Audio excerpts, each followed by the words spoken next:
Hello, എല്ലാവർക്കും eagle ക്രിയേഷനിലേക്ക് സ്വാഗതം.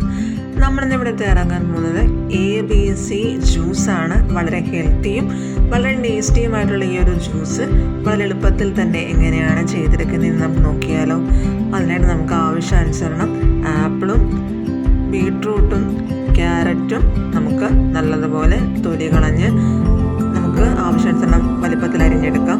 ഒരു മിക്സിയുടെ ജാറിലേക്ക് ആദ്യം നമുക്ക് കുറച്ച് ക്യാരറ്റ് ഇട്ട് കൊടുക്കാം. അതിലൂടെ തന്നെ നമുക്ക് ആപ്പിള്, അതിൻ്റെ കൂടെ തന്നെ നമുക്ക് കുറച്ച് ബീട്രൂട്ടും കൂടെ ഇട്ട് ഒരു ചെറിയ കഷ്ണം ഇഞ്ചിയും ഒരു പുതിന ഇലയും ആവശ്യത്തിന് വെള്ളവും ചേർത്ത് അടച്ച് വെച്ച് നമുക്കൊന്ന് നല്ലതുപോലെ ഒന്ന് അടിച്ചെടുക്കാം. അങ്ങനെ നമ്മുടെ ABC ജ്യൂസ് ഇവിടെ വളരെ എളുപ്പത്തിൽ തന്നെ തയ്യാറായിട്ടുണ്ട്. അത് നമുക്കൊരു ഗ്ലാസ്സിലേക്ക് ഒഴിച്ചു മാറ്റാം. വളരെ ഹെൽത്തിയിലും വളരെ ടേസ്റ്റിയിലും തയ്യാറാക്കി എടുക്കാൻ പറ്റുന്ന ഒരു ജ്യൂസാണിത്. അപ്പോൾ എല്ലാവരും ഇത് ട്രൈ ചെയ്ത് കൂടി നോക്കുക.